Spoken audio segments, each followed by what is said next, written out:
Down goes Rudy to the tune of $148 million that he will owe to Georgia election workers who he defamed, starting an avalanche of lies and conspiracy theories and death threats against them that continues to this day. Now, that is a big number, admittedly, and Rudy Giuliani certainly seems to think it's excessive. Take a look. Of course, there's very little I can say right now. I have to analyze this. Obviously, possibly we'll move for a new trial. Certainly we'll appeal. The absurdity of the number merely underscores the absurdity of the entire proceeding, where I've not been allowed to offer one single piece of evidence in defense, of which I have a lot. So I am quite confident when this case gets before a fair tribunal, it'll be reversed so quickly, it'll make your head spin. And that perhaps will come. He certainly will appeal. We'll see if that is successful. But look, we're gonna get into the content of what he said and also reactions from those who he defamed. But I just wanna pause and get a reaction from both of you on the panel. $148 million is, on the one hand, considering that it's being levied against a guy who is as evil as he is cartoonish, something that's gonna generate a little bit of schadenfreude in me, but it is also a very large number. So I wanna start with you, Mondale. What do you make of that? Does it seem appropriate? I think it is appropriate. I think the message is not about Rudy Giuliani. The court and also the people that were suing him don't expect to get $148 million, if anything. Like, I think the message is, though, everybody that is threatening democracy, be on alert. Be on watch. And I think that message was sent loud and clear, especially when you consider the fact that the sisters were only asking for $48 million. And when I say sister, I'm referring to our ethnicity, not their relationship with their mother and daughter. But they were asking 48 million, and the jury went above that and offered an extra 100 million. So I think this is a message about America's democracy, and I think it's a wonderful thing. Ramesh? It's actually it's great news, because I regardless of the specifics of the number involved, right, 148 million versus 48 million, it's a rare example that we see here in this country where systems of power, systems of justice, actually in this particular case sided with those who are more marginalized, right? And so Giuliani has made a career out of exploiting working class people, people of color, flushing people out of New York City from his his days as the mayor of New York, and so much more, and then his alliance with Trump and so on. And so I think generally we see in this country again and again and again, those who are more marginalized end up getting the most screwed by decisions and adjudications and politics more generally. So here at least we see some comeuppance, and Giuliani looks shocked. He looks shook in this video right here. Yeah, and look, maybe there are some people who are physically, emotionally, and psychologically constituted in a fashion that they can weather this. I think he's scoring 0 out of 3 on that. And he is worried. He will appeal. He is allowed to in our system. And while I don't know exactly what that number should be, I hear what both of you are saying, and I will say, like, you are attempting to put a number on 2 women who will never be able to have the life that they did again. Yep. Even with all this money, it doesn't matter that a judge has already said that the comments were defamatory. Rudy Giuliani is still largely standing by every single thing that he said. And the tens of millions of Americans that believe every one of the conspiratorial racist comments that he made will believe that until the day they die. And until Ruby Freeman and Shaye Moss die, they're still going to get comments about this. Maybe years from now, it'll be a little bit rarer, a little bit more time between them, but they will not be able to apply for a job, meet a new person without being, like, that is the story of their life now, is that they were attacked by Rudy Giuliani and Donald Trump in his effort to overturn democracy. Yeah, I mean, increasingly we live in a culture, and Mondale, I'm curious what you think also. It's like, I feel like increasingly we live in a culture where defamatory, slanderous or libelous content, or just categorizing someone in a very negative way, even if you're just completely lying about it, that's what sticks, rather than the work to repair the image, right? Yeah. And I think part of that is amplified and accented, as we've talked about before, John, by the nature of social media, right? Which tends to take content that's defamatory and have that go viral, and actually work as a sort of kind of incarcerating space, a bordered space where people who are either reveling in the hateful tweets of Giuliani can kind of continue to revel, or the rest of us are left, being like anxious and irritated and frustrated, right? So the damning nature of what Giuliani did is deeply costly and almost impossible to put any price to. Yeah. Any other thoughts, Mondale?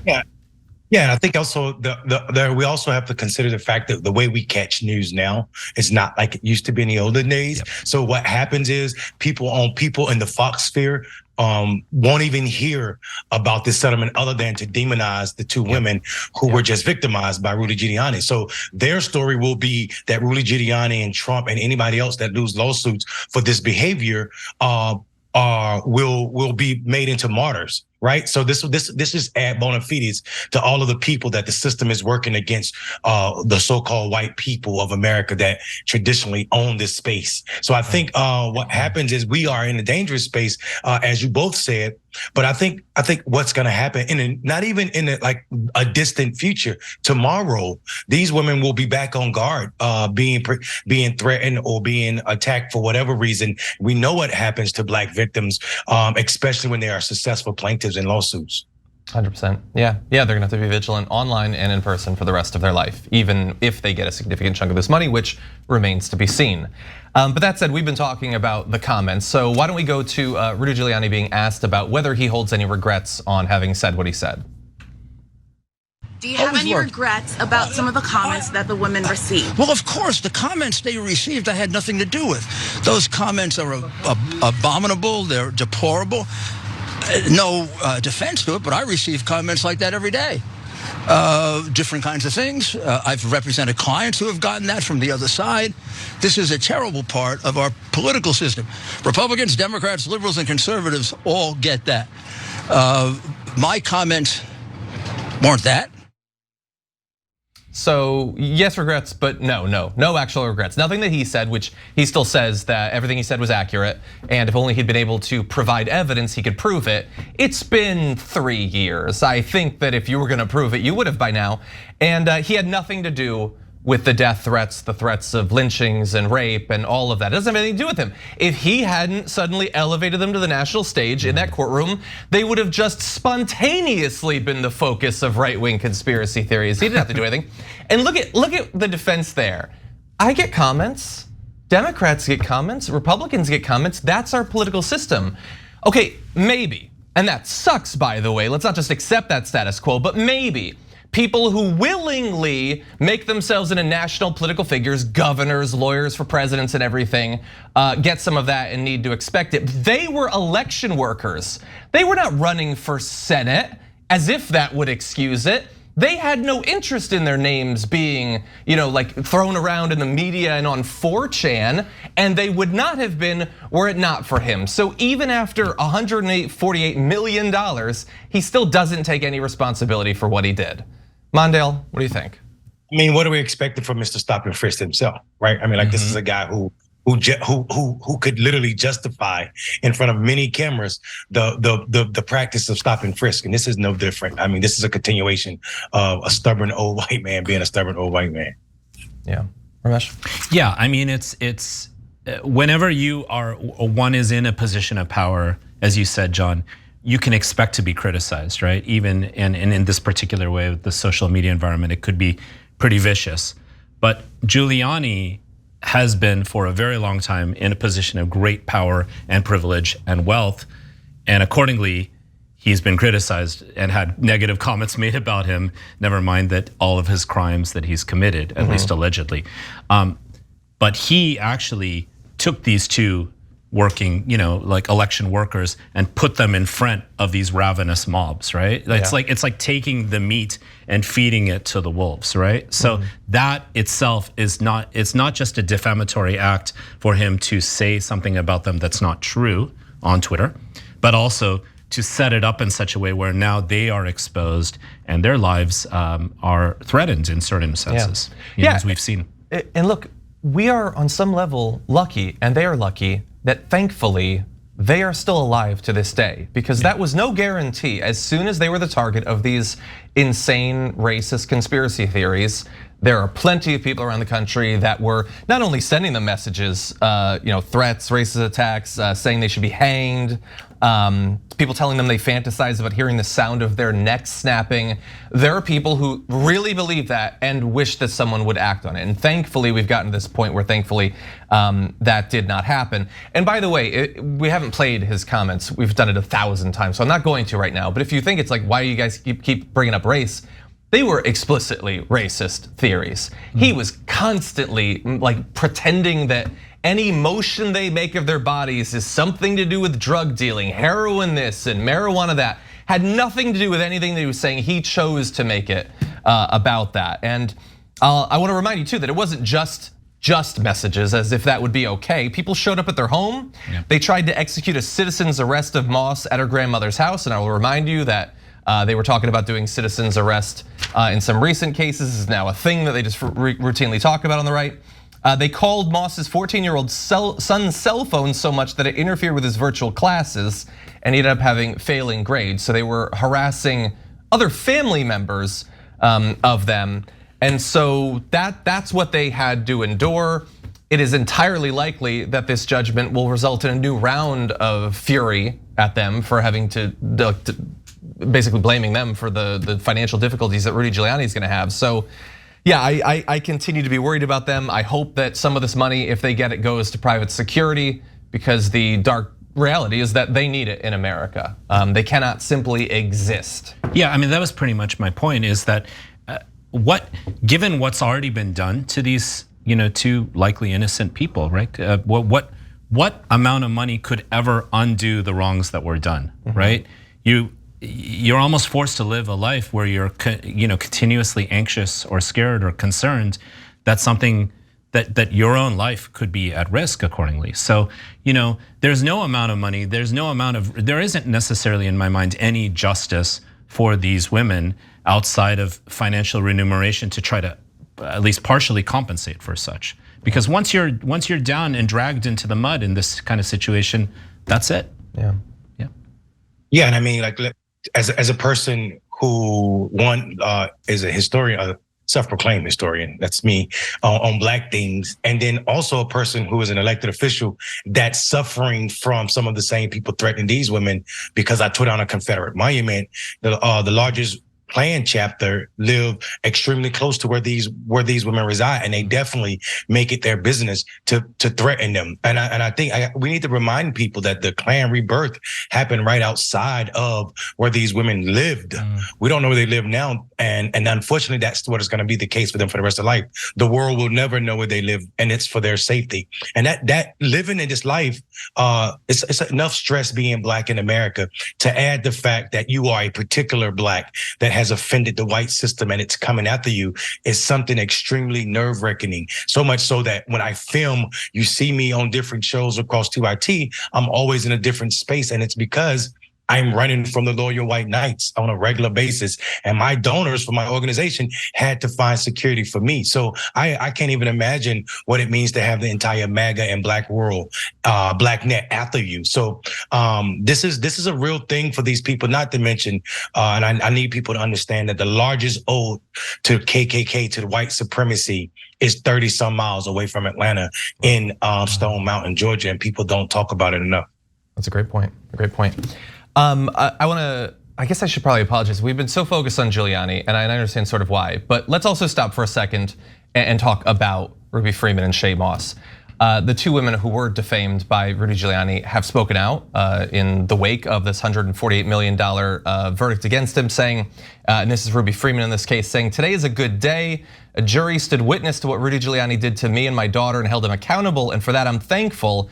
Giuliani was not the only one who spread lies about us, and others must be held accountable too," announcing there that, first of all, this case is not done. It's going to be appealed, but they intend to seek justice against the others who spread lies against them.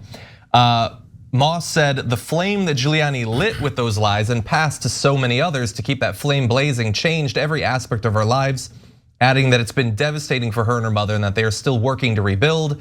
She said she hopes no one else will ever have to experience what they went through. And Freeman underscored that despite the major financial numbers that we're seeing right here, that money will never solve all of my problems. I can never move back into the house that I called home. I will always have to be careful about where I go and who I choose to share my name with. I miss my home, I miss my neighbors, and I miss my name. And like the exact sort of sociopaths who in the media, the right-wing media, were spreading the lies about her, I'm sure they can't even understand that. Because everything they do, the insane things that they say, the harm they're willing to push onto people is in pursuit of money. That's at the end of the day all that matters to these people. They're soulless.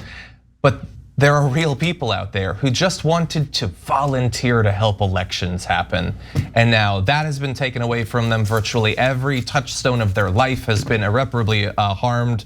So I understand. And they're gonna have a fight, not just once they move on to other people who had lied, but even to get this money from Rudy Giuliani. We know that he's wealthy. We don't know how wealthy. He refused in these cases to actually provide financial details about his life. It's actually one of the reasons that the judge initially ruled that he was using defamatory language. We know that he's being sued for $1.3 million by his former lawyer. We know that he is trying to sell a New York apartment for $6.5 million.